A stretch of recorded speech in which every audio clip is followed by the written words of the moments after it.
Hello everyone, my name is David. Today we are going to take a look at another horrible case with you. There are some cases which raise questions about the safety of women even today's world. In June 2011, a similar incident unfolded in a beautiful city of India. In this case, 3 women were found murdered in their home, and it took the police several days to identify the culprits. But who was behind this triple murder case, and what was the motive for killing these 3 women? So, let's learn a bit more about the case of Deshpande family murders. In 2011, a woman named Megha Deshpande lived in the posh area of Srinagar in the city of Indore with her 21-year-old daughter Aslesha and her 70-year-old mother Rohini Fatki. Before moving ahead, let me tell you guys that Indore city has been coming first in the list of cleanest cities of India for the last many years. On the other hand, only rich people live in Srinagar area, and from this it was clear that the financial condition of Deshpande family was also good. Megha Deshpande was employed in a multi-level marketing company where she had been working for quite some time. MLM business is also known as network marketing, direct selling, and pyramid selling. Actually, we can understand the MLM business strategy through this image. The top blue dot in this image will connect 2 individuals with their company, and then all the people they connect with the company will generate profit accordingly, resulting in constant profit for the company owner. In reality, before residing in Indore, Megha lived in the city named Ujjain with her husband and the rest of the family, which is about 35 miles away from Indore. But many months ago, Megha shifted her home with her daughter and mother. However, Megha's husband, Niranjay Deshpande, was a bank manager, so he had to stay in Ujjain. Now, Niranjay was a bank manager, and Megha herself was a senior employee of an MLM company, so they didn't have any financial problems. Besides, Megha's family had a good bonding with their neighbors, and all sensible people lived in this society. Until now, there had been no crime here that could scare the people, but something happened in this area on June 13th, 2011, which shook the entire city of Indore at that time. Actually, on this day, no one had left Megha's house until noon, and no one's voice was heard either. But suddenly, one of Megha Deshpande's neighbors passed by her house, and then she noticed a very strange thing. Actually, the woman noticed that there were footprints made of bloodstains around Megha's house. Seeing this, she became very alarmed and immediately called the landlord to summon Megha's house. After that, the landlord also knocked on the door of the house several times, but there was no response from inside. Then the landlord tried to look up inside the house through a window, but upon seeing what was inside, he screamed loudly because he saw 3 women lying on the ground in the house with blood all around their bodies. After this, in a state of panic, the landlord quickly informed the police about it. For the police, this case was completely different because such an incident had never happened in the Srinagar area before. Now, gradually, many people of this society came to know about this incident, and by the time the police reached the crime scene, a large crowd had gathered outside the Deshpande family's house. Then, when the police went inside the house, even some of the police officers found it very strange to see the bodies because the criminals had brutally murdered these 3 women. After this, the police seized the crime scene and started their investigation, during which the police found 2 bullet shells from inside the house. Then a police officer noticed that Megha had been shot in the head, causing her death, but the police couldn't find out about the second bullet. However, despite checking every corner of the house lobby meticulously, the police couldn't find the second bullet anywhere. After this, the police called in the forensic team to start collecting evidence from the crime scene, and then the dead bodies of these 3 women were sent for post-mortem. By this time, not only Srinagar, but the entire city of Indore was shocked with this news. A few hours later, the post-mortem report is presented to the police, revealing that the murders of 21-year-old Aslesha and her 70-year-old grandmother Rohini were due to excessive bleeding with multiple stab wounds inflicted on their bodies. This report also makes it clear that only Megha Deshpande was shot to death. But now, the biggest question before the police was, if they have found 2 bullet shells, then on whom was the second shot fired? On the other hand, along with Mega's husband, pressure from the general public started mounting on the police, demanding that this case be solved quickly so that the culprits can be punished to the fullest extent of Indian law. Due to the increasing pressure from the public, there was now an increased urgency on the police to solve this case quickly. Following this, several teams were deployed by the police to work on this case.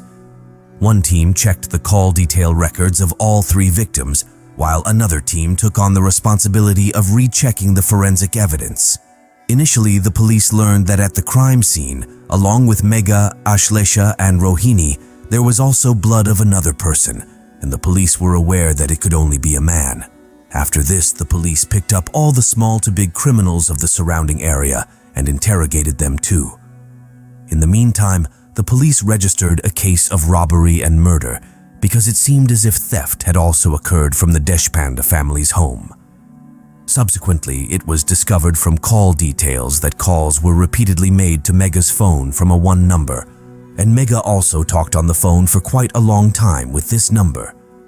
Now, the police extracted complete information about this number from where it was revealed to the police that this number belonged to a girl named Neha Varma. Now, the police had also started tracking the location of the girl so that they could talk to her regarding this case, which might provide them with some leads. On the other hand, the police now also had a sample of that blood, which was separate from Mega, Ashlesha, and Rohini at the crime scene. Then one day, suddenly the police find out that Neha is near an ATM in that area. After that, a team of police reached there and brought Neha to the police station to talk to her. Now Neha was told about the entire scene, which left Neha completely astonished. After that, Neha explained how she met Mega. Mega and Neha met for the first time in a shopping mall. Neha accidentally bumped into Mega while rushing through the mall one day. Mega was holding some items in her hand, which fell down due to the collision. Neha then apologized and helped Mega pick up the fallen items. During this time, there was a lot of conversation between them, so much so that Neha herself went to drop Mega to the car, and from here onwards their friendship started. Neha also learned that Mega works at an MLM company. On the same day, they exchanged phone numbers, and since then they occasionally talked on the phone. Neha was actually interested in knowing about MLM business model, so she used to talk to Mega about it. However, the police were not fully convinced upon hearing Neha's story because her words didn't match her body language. Subsequently, the police doubted Neha and started questioning her rigorously. Neha managed to hide her lie for a few minutes, but she couldn't hold up against the police's interrogation for long, and eventually she told the police a story that even surprised them. Neha, a 23-year-old, was beautiful and cheerful. Although she was a beautician, her financial situation wasn't good enough for her to fulfill her dreams. Neha's father was an ordinary van driver, which meant their financial condition wasn't great enough for Neha to pursue her dreams. It was during this time that Neha met a guy named Rahul Chowdhury. They developed a good friendship, which eventually turned into love. Rahul, at 24, was handsome, but his financial situation same as Neha's. Despite this, they loved each other deeply and wanted to marry. So, they were searching for a way to become rich overnight and live their lives comfortably. One day, Neha met Mega. Mega had a fondness for wearing expensive jewelry, so whenever she went out, she adorned herself with her jewels. The day Mega met Neha for the first time, she was decked out in gold jewelry. This indicated to Neha that Mega was very wealthy, sparking the idea in Neha's mind to get close to Mega Deshpande and befriend her. Subsequently, Neha deliberately bumped into Mega to strike up a conversation, and thus their interactions began. Now, gradually, due to talking through call, the thought of robbing Mega came in Neha's mind. After this, Neha included her boyfriend Rahul in her plan. She told Rahul that she has conversations with a woman who is very wealthy, and the added advantage is that there are no men in her house, so it will be easy to rob her. Hearing this idea, Rahul also becomes happy because by doing this, both of their financial situations would improve, and then they could live comfortably after getting married. From this day onwards, Rahul started planning to kill these 3 women. Actually, Rahul was thinking that if these three are killed and nobody finds out, then who will complain against them? Now Rahul had the whole plan ready, but he needed a gun, and Rahul's friend Manoj provided him with a gun. Actually, Manoj was quite close to Rahul and Neha, and he also had a gun. Now, because Rahul also had a gun to finish off Megha and her family, he starts looking for a day to execute his plan. Then the date comes, June 13th, 2011. On this day, Neha called Megha and expressed her desire to become a member of her MLM scheme. Hearing this, Megha was also very happy because now she was going to join another trusted member with her company. But little did Megha know that today was going to be the last day for her and her family. Now Neha reaches Megha's house early in the morning. After that, Megha asked her to fill out a form for her company. However, Neha had no idea what information needed to be filled in that form. So she told Megha that she wanted to take the help of a friend to fill out this form. Megha gave her permission for this, and then Neha called her boyfriend Rahul. Now, according to the plan, Rahul and Manoj were waiting for Neha's call, and then shortly after that, Rahul and Manoj went to Megha's house. But as soon as Rahul entered the house, he showed Megha a gun, and then a few seconds later, he shot Megha point blank, causing her to die on the spot. The sound of the gunshot didn't go out of their house because Rahul had shot very close. But the sound of this gunshot reached Ashlesha and Rohini's ears, causing both of them to run into the lobby. After that, first Rahul and Manoj frightened Ashlesha and Rohini and asked for her ATM card and PIN to save their lives. In order to save her life, Ashlesha quickly gave her ATM card and handed it to Rahul. She felt that now these people would leave, but now, because Ashlesha and her grandmother had seen Neha, Rahul, and Manoj's faces. So now these three were afraid that after they leave, these two might inform the police. So Rahul first tried to shoot Ashlesha, but in haste, this bullet hit Rahul's own foot. Afterwards, Manoj brutally murdered Ashlesha and elderly Rohini with a knife. After that, these three culprits stole 150,000 Indian rupees, valuable jewelry worth up to 500,000 Indian rupees, and Ashlesha's ATM card while leaving the house. Interestingly, it was the same ATM card Neha was planning to withdraw money from, but the police caught her. Later, Rahul was apprehended after going to a police station with a fabricated first information report and then being admitted to a local hospital due to a gunshot wound in his foot. However, when the police matched Rahul's blood sample taken from the crime scene with his, it was a match. The police swiftly resolved this case and apprehended the culprits, leading to much praise for their city's police force.